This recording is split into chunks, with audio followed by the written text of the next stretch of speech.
moment, be prepared for the next game after the game that you're playing.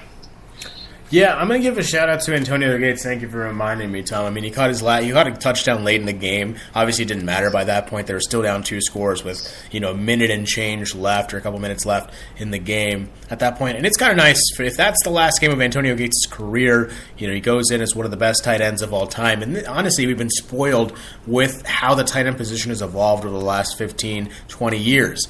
Starting, with Kellen Winslow back in the 80s, and then Shannon Sharp in the 90s, and now obviously you had Tony Gonzalez and Antonio Gates bringing it up, and Jason Witten, of course, bringing it up to a whole new level, and Jimmy Graham in a sense as well. But Antonio Gates goes down as one of the best players. In 5 years when he retires, he will be a first ballot Hall of Famer. He will be one of the best tight ends to ever play this game. So it's very exciting to at least have him get one more touchdown if this is indeed his last game of his career.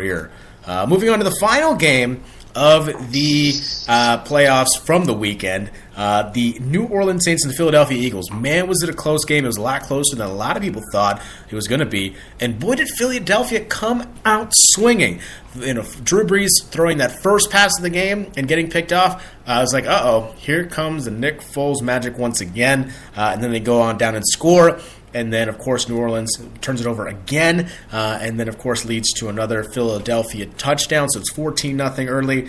But those Saints at home, that environment, that's why they're 13-3 in the season, number 1 seed in the NFC. And they came back to win 20-14. A late error from Alshon Jeffrey.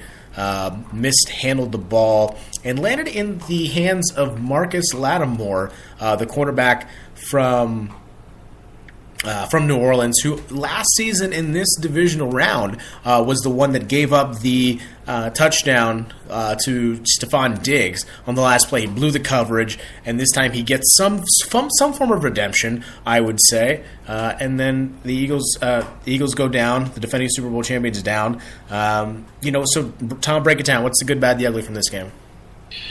Well, I'm not going to say anything about Alshon Jeffrey catch just because some people think it was a bad thing, some people think it was ugly.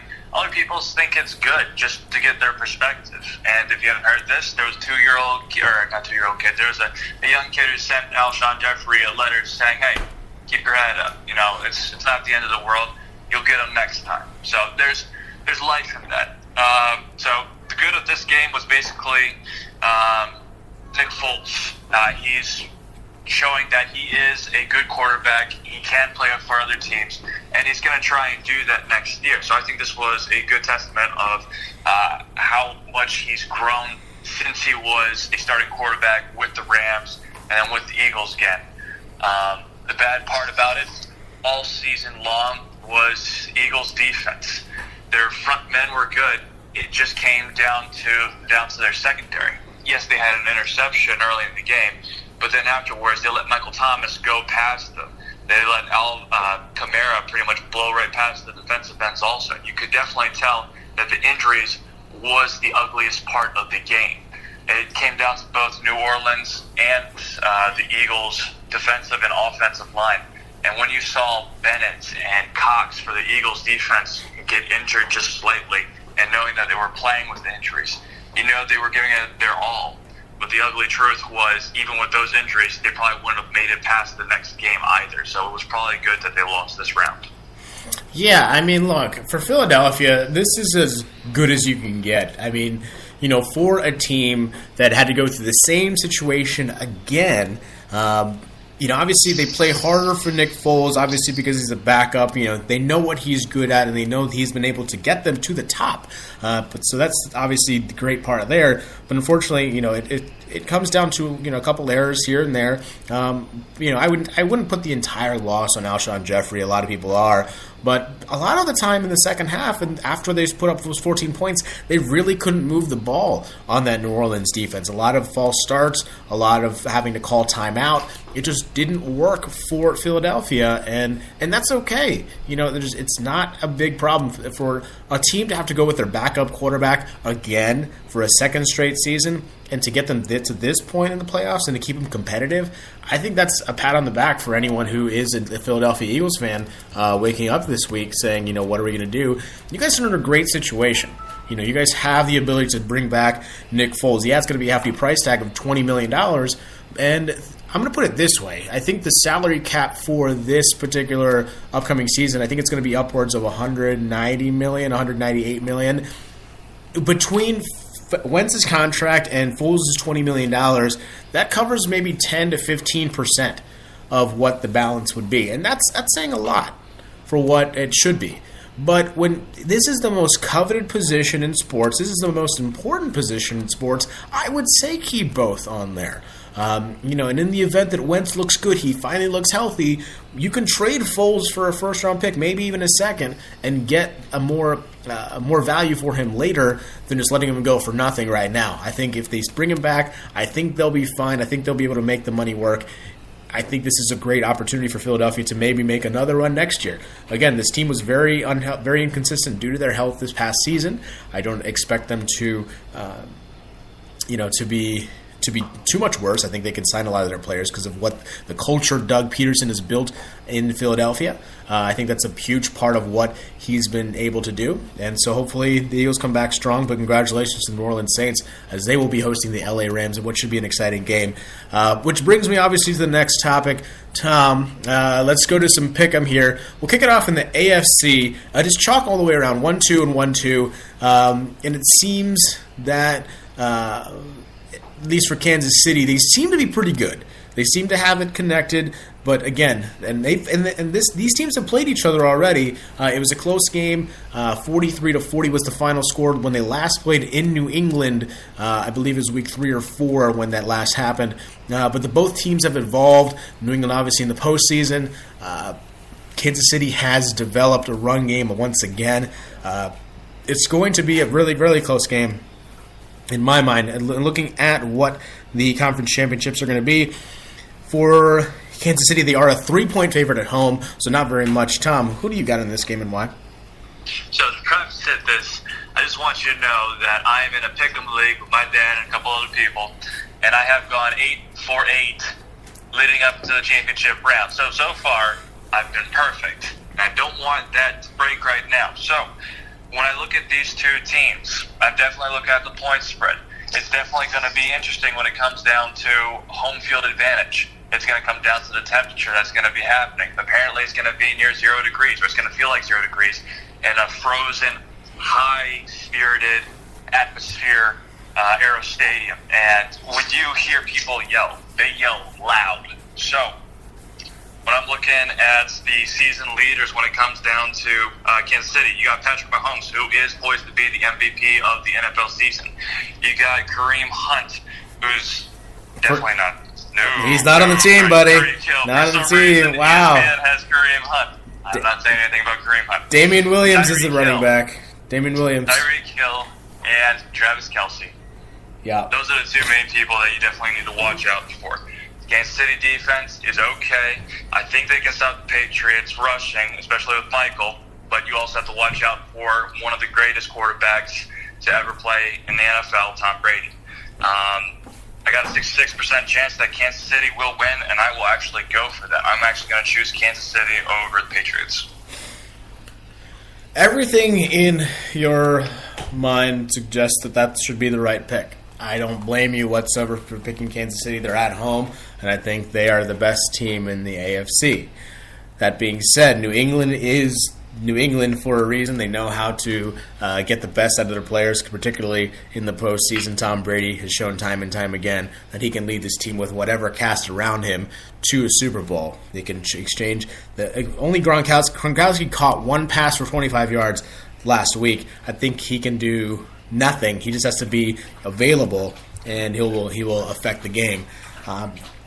It's tough for me to pick against New England, but I'm also going to do the same as well. I just think this Kansas City Chiefs team has the ability to run the ball. They have the ability to make plays, and they have an X factor in Tyreek Hill who can break open and has that Olympic speed that very few players have in the NFL, and has the ability to break through the middle and break that coverage and try to go long, which is going to be the difference in this game. Yes, they have a similar counterpart in Julian Edelman, but he's a little bit older, he's a little bit slower, and it is in Kansas City, and that will home field advantage does have a factor late in the postseason. So for me, I'm taking Kansas City. On the flip side, Tommy, we do have the New Orleans Saints at home taking on the LA Rams. Both teams have an even 13-3 record, but of course the Saints defeated the Rams earlier in this regular season, so they had the tiebreaker, which is why they are hosting this NFC Championship game. New Orleans is a 3.5-point favorite. It's a little bit better than the Chiefs over the Patriots. Tommy, who do you got in this game and why? Well, this time I'm not going to say anything stupid, just like I did last time. Let's retcon that. Okay, doing that right now. So, we got the Rams and Saints. Saints at home, it's just like Arrow Stadium. You got that high energy, high energetic sort of feeling in that stadium. You go, who dat? And they sell New Orleans. It's going to be difficult for the Rams to come in and take possession of the crowd. So when it comes down to it, you got possible MVP, Drew Brees, second place next to Patrick Mahomes. That's just me. That's my opinion.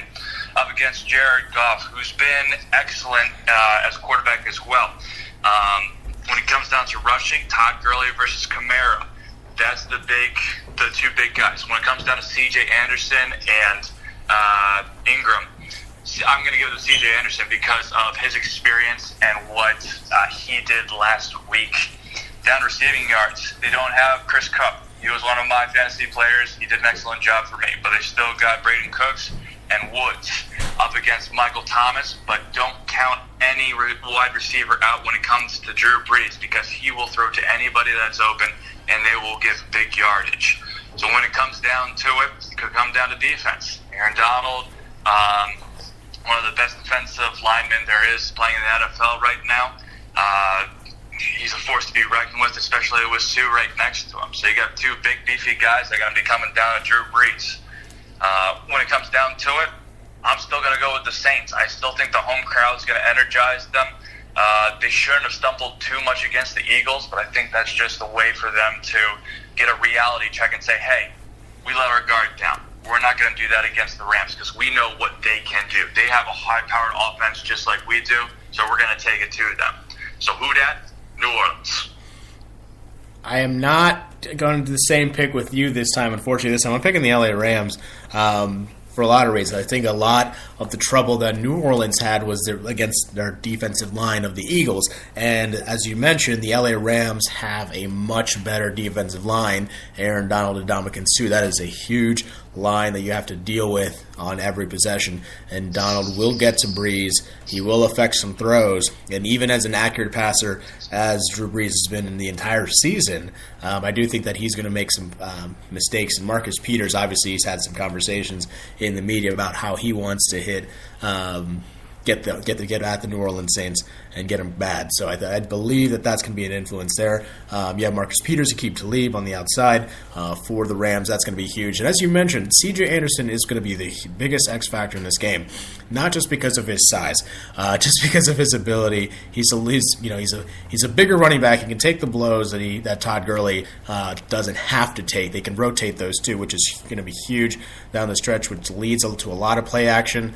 Yeah, Brandon Cooks is one of the fastest players in the league alongside Tyreek Hill. And, of course, you have Brandon Cooks, and then, of course, Robert Woods is who I meant to say. So that's a huge tandem for Jared Goff to throw to. I believe this Rams team is ready. I believe they're ready for the spotlight. And I'm excited because if we can get this matchup, the Rams and Chiefs round 2, we already saw what round 1 looked like with a huge 50 burger for either side. So I think it's going to be exciting for either team, whoever comes out. But I think, again, these are the 4 best offenses in the league.